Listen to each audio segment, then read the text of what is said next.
जय श्री कृष्णा। कैसे हैं आप लोग। सबसे पहले तो आप सभी को 2025 की हार्दिक शुभकामनाएं।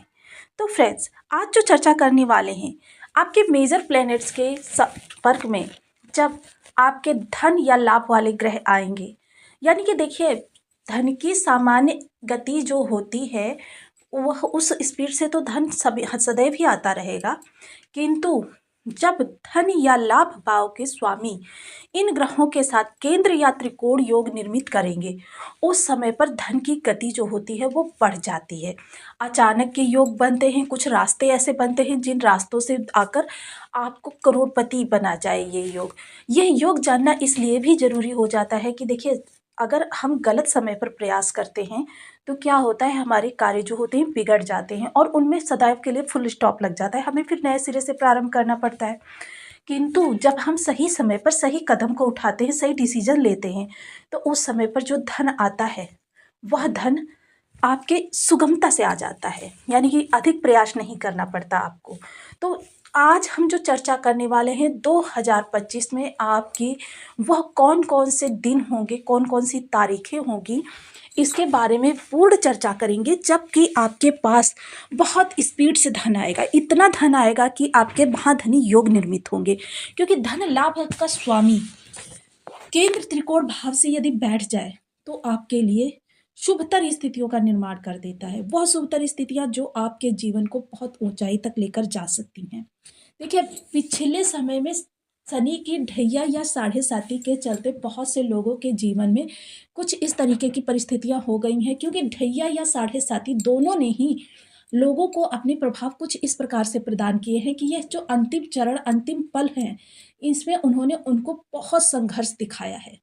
देखिए, संघर्ष पर विजय प्राप्त करने वाले इस दौरान विजयी भी हुए हैं, किंतु अधिकतर लोग क्या है कि उतने संघर्ष नहीं कर पाए जितने कि शनिदेव ने करवाए हैं।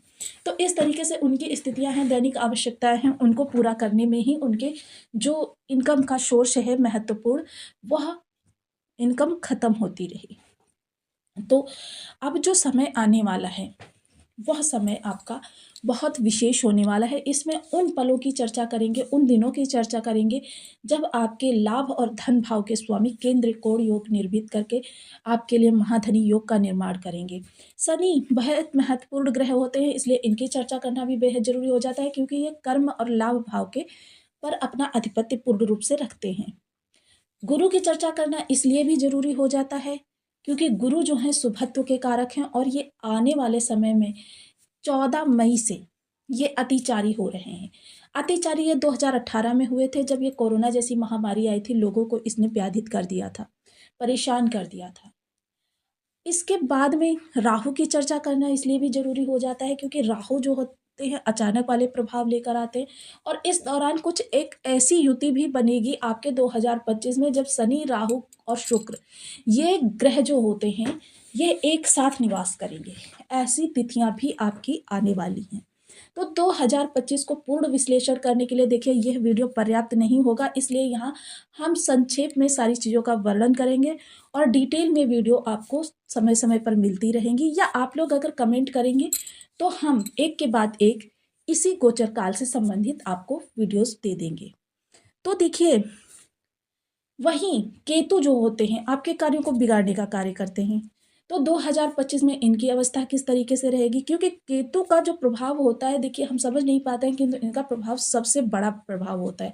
किंतु शनि राहु क्या होते हैं कि ये आपके कार्यों में शुरू से ही व्यवधान उत्पन्न करते हैं, तो व्यक्ति ना तो इतना संघर्ष करता है और उसे इतना दुख भी नहीं होता। लेकिन जब कार्य पूर्णता को प्राप्त हो जाते हैं, सपोज कीजिए आपने इंटरव्यू दे दिया, आपने जाकर वहाँ पर ज्वाइनिंग भी ले ली, एक दिन आपने अपना डेमो भी दे दिया, और उसके बाद आपसे कहा जाता है कि देखिए कल से आपकी सेवा की आवश्यकता नहीं है, यानी सारे काम हो गए और आपने इतना प्रयास भी कर लिया, और उसके बाद आपसे कहा जा रहा है कि आपको आने की आवश्यकता नहीं, आपकी सेवा की आवश्यकता नहीं, जबकि आपने अपना पूरा 100% दिया। ये होती है केतु की बाधा। और शनि और राहु की जो बाधा होती है वो बाधा इस तरीके की होती है कि आप इंटरव्यू के लिए जाएंगे, या तो आपका इंटरव्यू खराब हो जाएगा या इंटरव्यू होगा ही नहीं। तो इसलिए केतु को सबसे बड़ा बाधक माना जाता है। हालांकि ये सबसे शुभ ग्रह हैं, किंतु जब ये अशुभता पर आते हैं तो बहुत ही बड़े वाले अशुभता प्रदान करते हैं। तो देखिए, हर राशि को इनका समय काल अलग अलग प्राप्त होने वाला है। तो इन्हीं राशि काल से संबंधित, आपकी राशि से संबंधित विशेष चर्चा करेंगे पूर्ण रूप से डिटेल में, सूत्र के साथ सारी चीज़ों को समझेंगे। तो बने रहिए हमारे साथ इस वीडियो में, एंड तक आपको बहुत कुछ जानने के लिए मिलेगा। वीडियो बहुत ज्ञानवर्धक होने वाला है। यदि आपके लग्न में 10 नंबर बना हुआ है तो राशिफल आपके लिए। यदि कुंडली में कहीं भी चंद्रमा के साथ 10 नंबर बना हुआ है तो ये राशिफल आपके लिए। कुंडली ना होने की स्थिति में आप इसे नाम राशि से भी देख सकते हैं।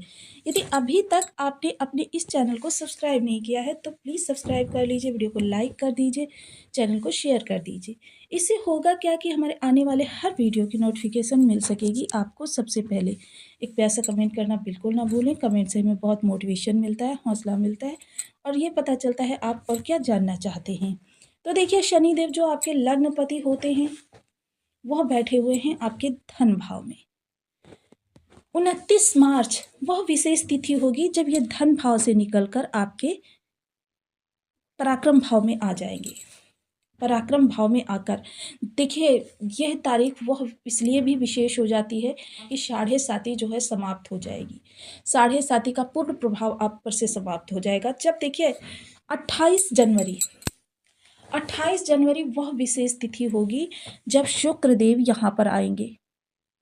28 जनवरी को शुक्र राहु की युति बनेगी और मार्च में 2 मार्च को शुक्रदेव इसी स्थान पर वक्री हो जाएंगे। देखिए, मार्च से लेकर आपके मई तक शुक्र का यहीं पर वास होने वाला है। 28 जनवरी से 31 मई तक शुक्रदेव यहीं पर वास करने वाले हैं, जिसके कारण से देखिए यहाँ पर राहु, शुक्र और शनि की युति बनेगी। और ये आपका देखिए 4 प्रकार के त्रिकोण होते हैं, अर्थ, धर्म, काम, मोक्ष, और ये काम त्रिकोण के भाव में वास करेंगे। काम त्रिकोण का भाव जो ये होता है यह आपके लिए बेहद विशेष होता है। इस समय आपके पास अप्रत्याशित रूप से धनागमन होने वाला है। आपके जीवन में तरक्की के अवसर आते हुए दिखाई देंगे। आपके जीवन के सारे संघर्ष इस समय पर समाप्त होते हुए दिखाई देंगे। दैनिक जो आपकी ज़रूरतें हैं, दैनिक जो आपकी इनकम है, यानी कि आप जिस तरीके से इनकम करते हैं, वह जो इनकम का सोर्स है उसका अधिकांश भाग आपके संघर्ष, यानी कि जो आपने 7.5 के दौरान क्षति की है उसमें समाप्त होता रहेगा। जैसे आपने ऋण ले रखा है या किसी भी प्रकार से और आपकी क्षति हुई है, उसमें समाप्त होता रहेगा। किंतु ये वो पल होंगे जब आपके जीवन में अप्रत्याशित रूप से धन आएगा, जब आप धन की शेविंग करेंगे और आगे भविष्य के लिए कुछ सोच सकेंगे। देखिए, धन को सिर्फ कमाना ही जरूरी नहीं होता, धन को किस प्रकार से मैनेज करना है, धन का बैलेंस किस तरीके से बना के रखना है कि धन का फ्लो बराबर आता रहे आपके पास, ये सारी चीज़ें इस दौरान आती हुई दिखाई देंगी। 3 अप्रैल से लेकर 28 जनवरी से लेकर 31 मई तक आपके शुक्र, शनि और राहु एक दूसरे के संपर्क में रहेंगे। राहु यहाँ पर अचानक वाले भाव लेकर आएंगे। शुक्र जो कि सबसे ज़्यादा धन के कारक माने जाते हैं, सबसे ज़्यादा राशि वैभव देने का कार्य करते हैं, और शनि जो आपके लग्नपति हैं, लग्नपति के साथ इनकी युति हो रही है, धनपति भी हैं, धनपति के साथ भी इनकी युति हो रही है, और ये आपके पंचम भाव के और आपके कर्म भाव के स्वामी होते हैं। कर्म में आपको अप्रत्याशित रूप से वृद्धि होती हुई दिखाई देगी। कर्म के नए अवसर आपको प्राप्त होंगे, नई डील मिल सकती है। इस समय उन लोगों के लिए बहुत विशेष होने वाला है जो टीवी जगत से, फिल्म जगत से या फिर सौंदर्य प्रसाधन से, सफ़ेद चीज़ों के कारोबार करते हैं, लग्जरी चीज़ों का कारोबार करते हैं, ऑर्नामेंट का कारोबार करते हैं, सोशल मीडिया पर हैं। इस तरीके के लोगों के लिए बहुत ही उत्तम समय है। शनि से जुड़े हुए कार्य के लोगों के लिए भी बहुत उत्तम समय है, जैसे कि माइनिंग हो गया, लोहे के कारखाने हो गए, मिल उद्योग हो गए। इन सभी चीज़ों से जुड़कर यदि आप कर रहे हैं तो समझ लीजिए कि आप एक कीर्तिमान इस दौरान स्थापित कर सकते हैं, क्योंकि राहु वृद्धि कारक ग्रह हैं, शनि जो है कर्म के प्रदाता हैं, और शनि के लिए वैसे भी कहा जाता है जब ये देते हैं छप्पर फाड़ कर देते हैं, और राहु के लिए कहा जाता है कि ये मिनटों में व्यक्ति को फर्श से अर्श तक पहुंचा देते हैं। तीनों ही ग्रहों की युति आपके पराक्रम भाव में पड़ रही है, जिसकी सीधी देखिए राहु शनि के माध्यम से तृतीय दृष्टि यहाँ जाएगी और राहु के माध्यम से पंचम दृष्टि यहाँ जाएगी। तीनों का मिला जुला, क्योंकि जहाँ पर एक ग्रह की युति देखी जाती है वहाँ पर दूसरे ग्रह की भी दृष्टि जाएगी।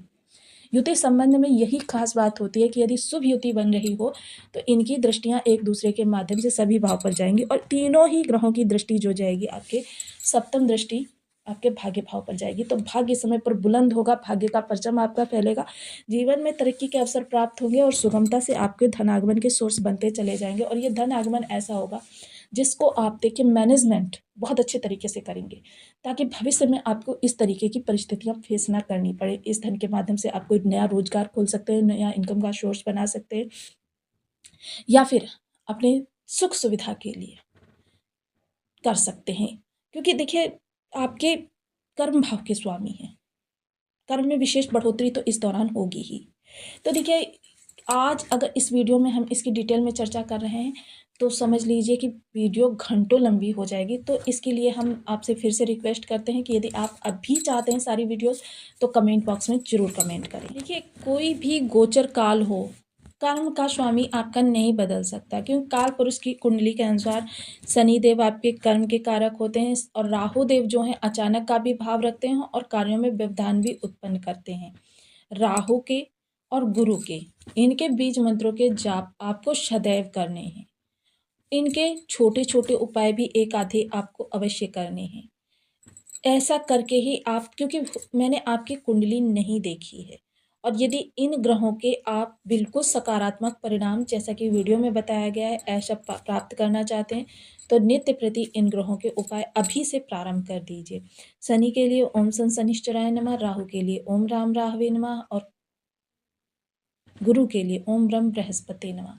इन बीज मंत्रों के आप 1 माला, 2 माला, 5 माला, 7 माला, 11 माला का जप नियमित अपनी सुविधा अनुसार करना प्रारंभ करें। इसके साथ ही देखिए शनिवार का व्रत कर सकते हैं, शनि के होरा में निर्जला व्रत कर सकते हैं, पीपल वृक्ष पर शनि मंदिर में या फिर घर के मुख्य द्वार की चौखट पर प्रत्येक शनिवार को सायं के समय एक तिल के तेल का दीपक अवश्य जलाएं। राहु के लिए देखिए राहु का सबसे बड़ा कंट्रोलर गुरु होता है। अगर आप गुरु को बलि कर लेंगे तो राहु के छोटे मोटे उपाय से भी आपका काम चल जाएगा। अन्यथा राहु के लिए अपंग लोगों की ज़रूरत की चीज़ें उनको भेंट करें, उनकी यथाशक्ति संभव सहायता करने की कोशिश करें, या फिर उन लोगों को आप मेडिसिन्स वगैरह दान करें। ऐसा करने से भी आपके राहु आपके लिए शुभ होते हैं। अपनी डेली इनकम का कुछ भाग देखिए, अगर आपकी इनकम 50,000 रुपये है तो 50 रुपये तो आप 500 रुपये तो आप इन लोगों को भोजन करा ही सकते हैं। एक अपना क्रम बनाइए। ऐसा करने से क्या होता है, आपके धन का फ्लो बना रहता है। 500 रुपये आप लीजिए, कुछ नहीं आपको प्राप्त होता, 500 रुपये की समोसे खरीद लीजिए और ऐसी जगह पर जाइए जहां अभावग्रस्त बच्चे रहते हैं, अपंग लोग रहते हैं, उन लोगों को भोजन कराइए। इससे आपके सभी प्लैनेट्स थोड़े थोड़े से ठीक हो जाएंगे। और ऐसा यदि प्रतिमाह करते रहेंगे तो आपके धन में बढ़ोतरी होती रहेगी। देखिए गुरु को बलि करना बहुत ज़रूरी हो जाता है, क्योंकि गुरु एक सात्विक प्लेनेट है, जहाँ पर बैठते हैं, जहाँ से संबंध बनाते हैं और जहाँ पर दृष्टि डालते हैं, सभी जगह से आपके लिए शुभ करने का प्रयास करते हैं। अब ये उतना ही कर सकेंगे जितना इनके पास बल होगा, इसलिए गुरु को बल प्रदान करना बहुत आवश्यक है। इसके लिए सर्वप्रथम आप हल्दी मिश्रित जल पीपल वृक्ष पर या केले के वृक्ष पर नित्य प्रति चढ़ाने की आदत डालें। सुबह किसी भी इष्ट को आप मानते हैं उनका पूजन किए बगैर घर से बाहर ना निकलें। दादा तुल्य लोगों के सानिध्य में जितना क्वालिटी टाइम स्पेंड करेंगे उतने आपके गुरु अच्छे होंगे और राहु भी प्रबल होंगे। तो आपको वीडियो कैसी लगी मुझे कमेंट बॉक्स में ज़रूर बताएं। चैनल पर न्यू है तो प्लीज़ वीडियो को लाइक शेयर, चैनल को सब्सक्राइब करना बिल्कुल ना भूलें। मिलते हैं नेक्स्ट वीडियो में, तब तक के लिए नमस्कार। अपना ध्यान रखें, स्वस्थ रहें, मस्त रहें।